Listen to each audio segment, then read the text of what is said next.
You have two vols together. You drop the first vol and keep the second one. That's how you name it. So tetraphosphorus pentoxide. Alrighty, so let's go ahead and let's get this done. Phosphorus and oxygen. I need to know the total mass. I need to know the number of each type, and I need the mass of each one. Well, before I go any further, I'm going to come over here and I'm going to write down the actual formula. Okay, so phosphorus and oxygen is combined together in this formula. How many phosphorus and how many oxygens? Tetra stands for 4, and penta stands for 5, like the pentagon, right? 5 sides. Okay, so here's my formula. Make sure you write your formula down so that way you know. Let's keep going. So phosphorus, how many do I have? I have 4.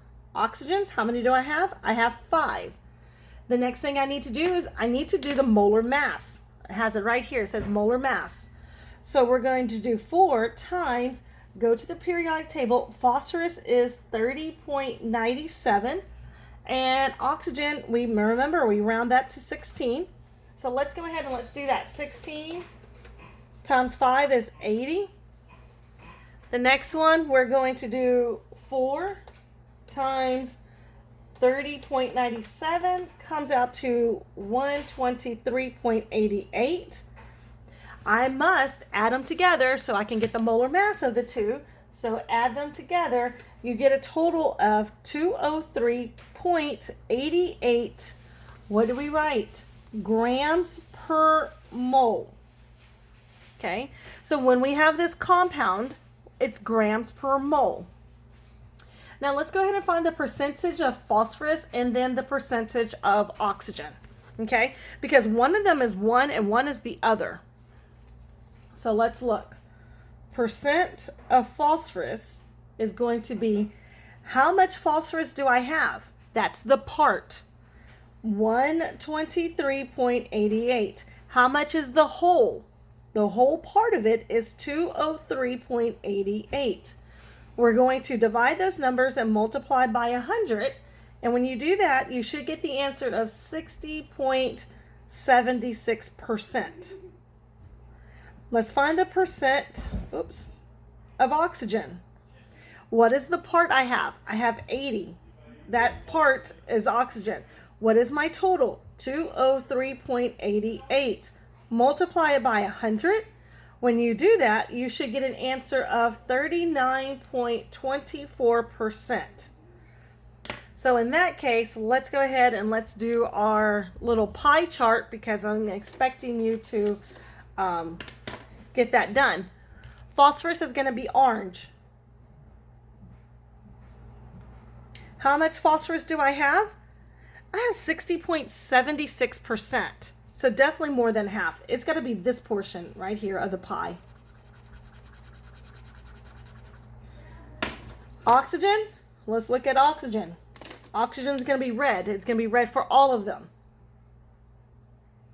Oxygen's red. Oxygen's red over here. And look at this one. This one has oxygen too. You might as well color it red now. And oxygen is 39, so almost 40% of the pie. There we go. Let's keep going. Calculate the percent composition of potassium sulfate. Potassium is a metal, sulfur is a nonmetal, so we're talking about an ionic compound, okay? But sulfate is a polyatomic. So let's go ahead and let's look at this. Potassium, we have 2, and sulfate is SO4. So K2SO4, and that's what that is. Okay, this part is going to be our polyatomic, and then potassium. And potassium is in group 1. So when it crossed over, this is a +1 charge. Sulfate is a polyatomic. Look at your polyatomic charts. It's a -2 charge. Crisscross those over. K2SO4. So let's go ahead and find the percent composition. and we're going to do it for every single element of this compound. Let's start with our first one, K. How many K's do I have? I have 2. So 2 times, go to the periodic table, 39.1. 39.1. Next one, I have sulfur. How many do I have? I have 1. What is the mass on the periodic table? 32.0. What's the next one? Oxygen. How many oxygens? I have 4. What's my number? 16. Let's go ahead and do our math. 32 and 16 times 4 comes out to 64, and 39.1 comes out to 78.2. What do I do with those? I add them up so I can find the molar mass, but this is the molar mass for 1 mole. So when I add all those up together, I find out, or I get a total of 174.2 grams per mole. That's not my answer. This is the different parts, and that's the whole. So now, maybe if I do it in a different color, it would help out a little bit. Now I need to do each one separate. So what I'm going to do is, what if, well, here we go, percent for the potassium, 78.2 over, what is my whole part? 174.2 times 100. Do your math, get your answer. Your answer should come out to like 44.9%. What's my next one? Percent for sulfur. Percent 32 over 174.2 times 100, because we want to convert it to from a decimal to a percentage, which is 18.4%. And then the last one is oxygen. So for the percent for oxygen, that is 64 over 174.2 times 100. Let's go ahead and do the math for that one. You should get 36.7%. Now, potassium is green. Let's see. Nope, there's no more potassium over there. Sulfur is blue. Please make sure you're using the same colors. And iron is yellow, if you wanted to know. I'll do that right now for you. So let's go ahead and figure out which part is what. Who's the biggest part? The biggest part is 44.9%, not actually 50. And look at that right there. That is going to be potassium. So let's go ahead and color that in.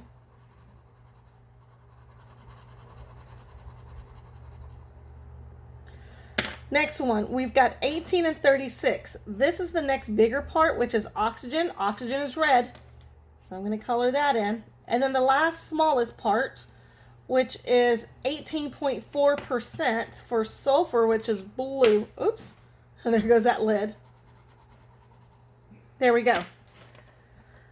Okay, so now you know iron is yellow and oxygen is red. I need you to go ahead and find the percent composition for this one. Okay? Next one. It says here, review the previous 3 examples. Which is a better source of oxygen? Explain why. So when you look at all 3 of them, which you need to do this one first, which one of those is going to be the better source of oxygen? Explain why. Okay? So make sure you do that so that way you can tell me why. Who is better and why?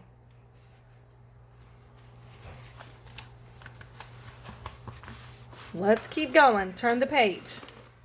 I think I'm going to go ahead and change this up a little bit.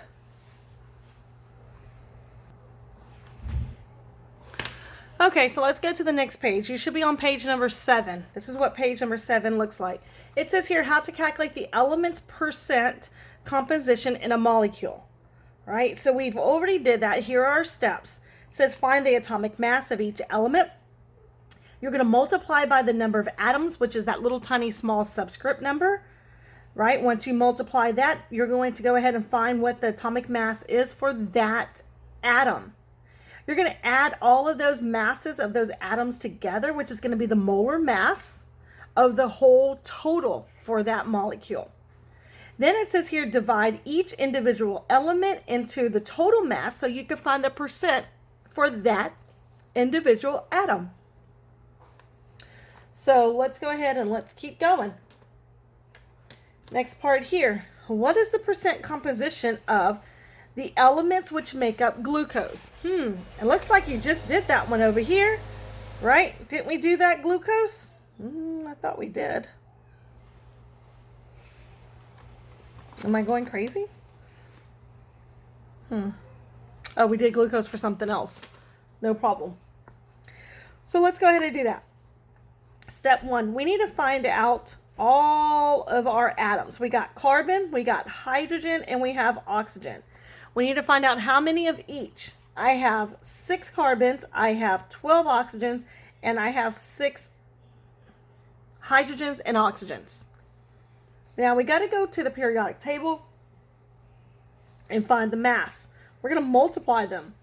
Carbon is 12, hydrogen is 1.01, and oxygen, we know it as 16. Now you're going to do the multiplication and get those numbers. So carbon is 72, hydrogen is 12.12,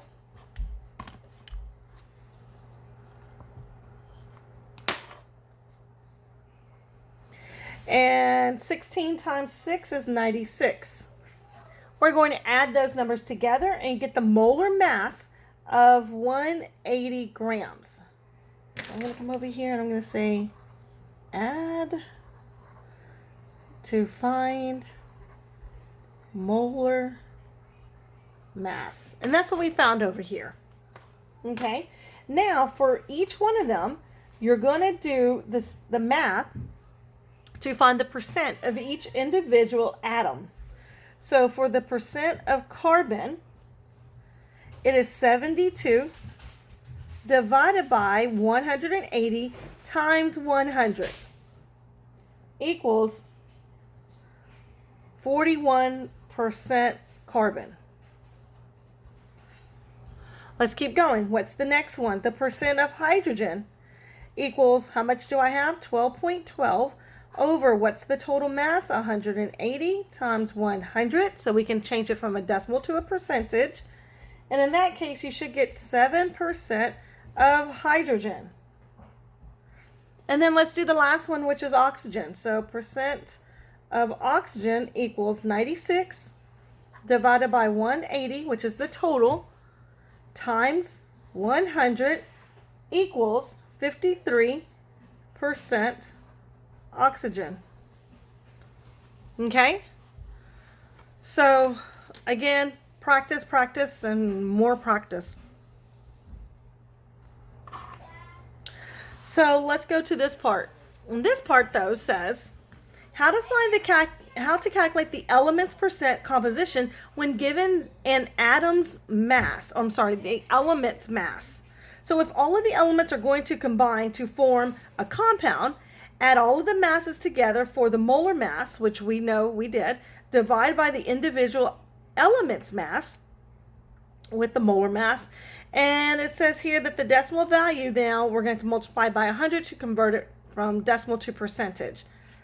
There's a problem. If the problem gives you moles, first convert the moles into grams and then begin.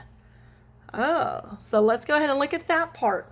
It says that there's a sample was analyzed to contain 6.2 grams of carbon, 4.1 grams of hydrogen, and 15.9 grams of oxygen. What is the percent composition of each element? Well, I have the part. I have all the parts. I have this part. I have this part. And I have this part. But I need the whole. So to find the whole, I'm going to get 6.2, add it to 4.1, added to 15.9 equals 26.2 grams. Now let's find the percent composition for each one individually. So now that we have the whole or the total and I have the individual parts, to find percent composition, it's the part over the whole and then multiply by 100. So carbon, which is 6.2, divided by 26.2 times 100 equals 23.6%. 23.6%.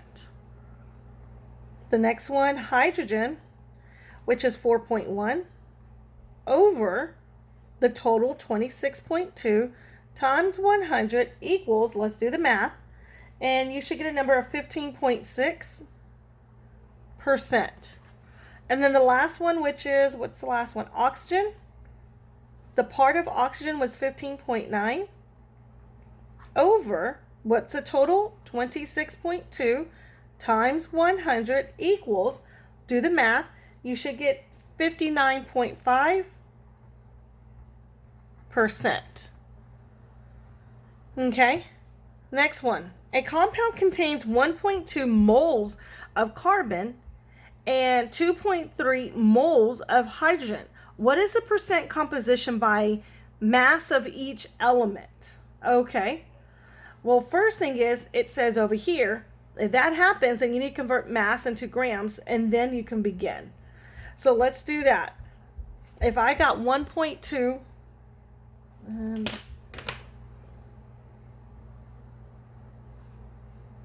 moles of carbon, then 1 mole of carbon is equal to, what is it on the periodic table when you go to the periodic table? The mass, the atomic mass is 12. I'm just rounding it. It's really, what is it? Yeah, it's 12.01. So 12.01. And in that case, 12.01 times 1.2 moles comes out to 14.41. Okay, grams. The next one is hydrogen. I've got 2.3 moles of hydrogen. Oops, I forgot. Moles cancel out over here. If I have moles over here, then I'm going to put moles over here. So 1 mole of hydrogen, go to the periodic table, is equal to the atomic mass, which is 1.01. My moles of hydrogen cancel out. I'm left with grams of hydrogen. So let's go ahead and do our math. 1.01, multiply it by 3.2 equals 3.23 grams of hydrogen. Now I can go ahead and do my percent composition. Now I'm going to get 14.41 grams added to 3.23 grams equals a total of 14.41 plus 3.23 equals a total of 17.64. Now those are my parts and that is my whole. Let's go ahead and finish and continue. Carbon. Carbon has 14.41. How much is the whole part? 17.64. Multiply by 100. Do your math.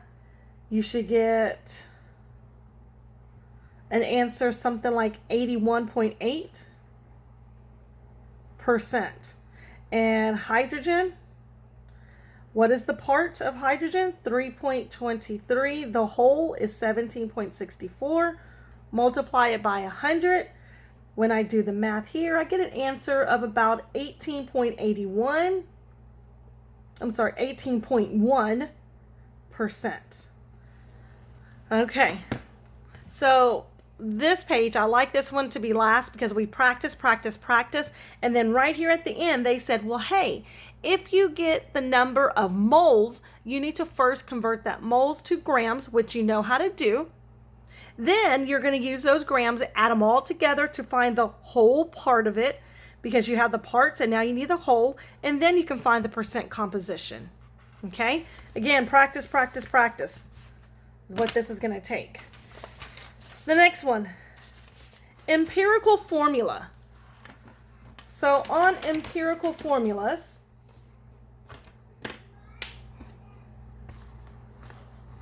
it says here now, what is an empirical formula? The empirical formula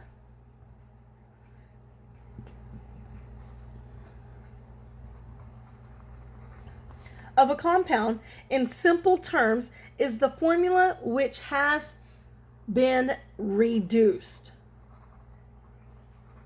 It has been reduced to the lowest terms. Scientists can use the empirical formula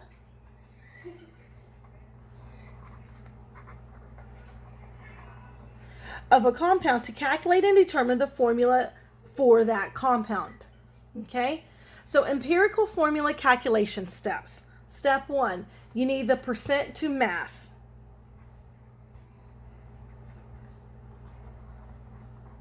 So assume that you have a 100-gram sample of the compound. Therefore, to convert the percent into mass,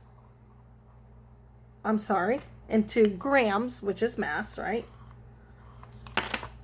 Into grams, the next one, number 2, mass to moles.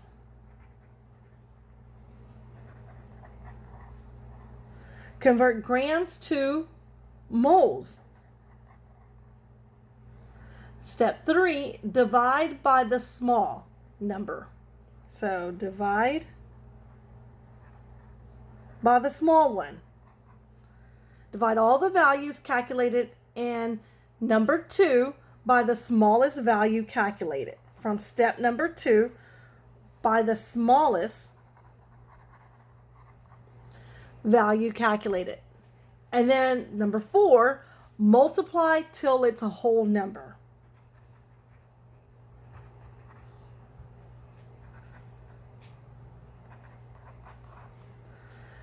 On number 4, multiply all the values by number 3, 3's answer, by the number until each set produces a whole number.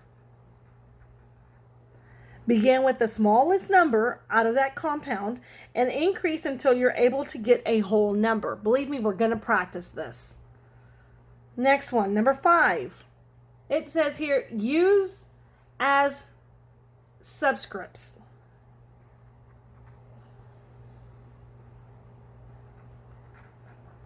And place below.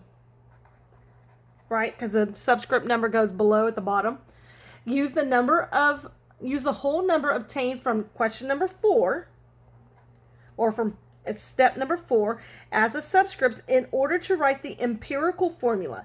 List the elements in order that they appear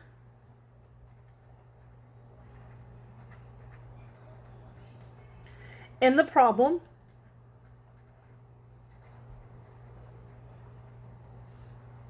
For most cases, okay? It says here, don't be surprised if you have large subscripts, as some molecules are very large, okay?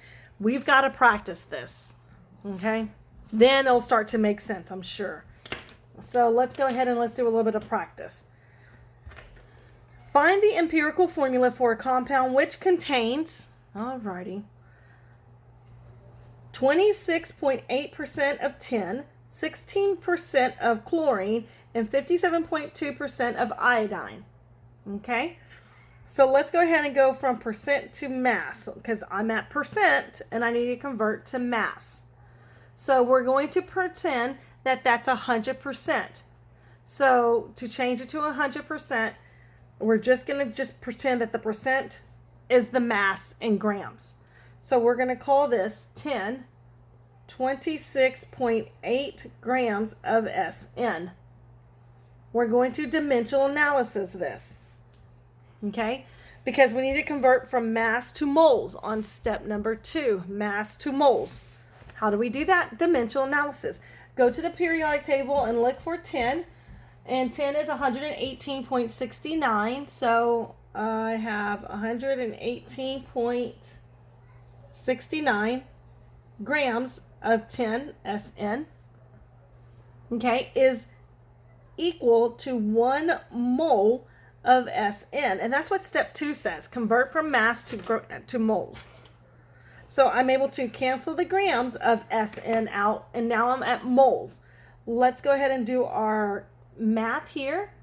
And when I do my math, 26.8 divided by, 118.69 equals, well, I end up with a decimal, 0.225. I'm going to round it to 6 because it's 2257. So 226. 3 numbers is good. You don't need to go more than 3 after the decimal. Moles of SN, because that's my SI unit that's left over. Okay? Let's keep going. Now, after we got the mass to moles, we need to divide by the smallest number that we found from step 2. Well, we've only did one of them, so we need to do all of them first before we can figure out, well, what's the smallest number? Okay? I don't know. Is that the smallest number? Is the chlorine or is the iodine the smallest number? That's what we need to figure out. Chlorine, again, even though they said 16%, we're going to assume that it's in grams. So 16 grams of Cl, we're converting from mass to moles. And if I go to the periodic table to look at Cl, I have 35.45 from the periodic table grams of Cl is equal to 1 mole of Cl. Okay, that's what I want to stop at, which is moles. I get to cancel out my grams. Now, in that case, 16 divided by 35.45 comes out to 0.451. Remember, stop at 3 digits. Moles of Cl. I'm not done yet. I have another one, iodine, which is 57.2. We're going to pretend it's grams of iodine. Dimensional analysis. Go to the periodic table, 126.90 grams of iodine is equal to 1 mole of iodine. Let's go ahead and cancel the grams out. Let's do our math. 57.2 divided by 126.9 comes out to 0.451 moles of iodine. All right. So we found that, which is actually step number 2. We converted all of those masses, because even though they gave us percent, we're going to pretend that they're really a mass in grams, and we converted it into moles, step 2. Step 3 says divide by the smallest number from step 2. So this is my step 2 right here. What's the smallest number? 0.226. So on step 3, says we're going to divide all of the numbers by the smallest number. So divide 0.226, divide it by 0.226, divide it by 0.226. Once we do that, this number comes out to 1. 0.451 divided by 0.226 comes out to about 1.995. And 0.451 divided by 0.226 comes out to 1.995-ish. Okay? Now, I will tell you, if you're that close, because it says that you're going to continue to do this until you find a whole number, right? Until it produces a whole number. But I'm going to tell you right now, 1.225 is pretty much equal to 2. 1.995 is pretty much equal to 2. So the empirical formula, and they gave it to us in the order of 10 chlorine iodine, is going to be SN1, which is, that's the subscript I found, Cl, what did I find? 2, iodine 2. And that is my empirical formula. I know it's a little weird, but I think this is really good practice. Let's keep going. Let's practice it a little bit more. NutraSweet is 57.14% carbon, 6.16% hydrogen, and 9.52% nitrogen. Okay, and 27.18% oxygen. Calculate the empirical formula for NutraSweet. Okay, well, I need to first come over here and let's see, carbon, hydrogen, nitrogen, and oxygen. And we're going to do it in that order that they gave it to us. So carbon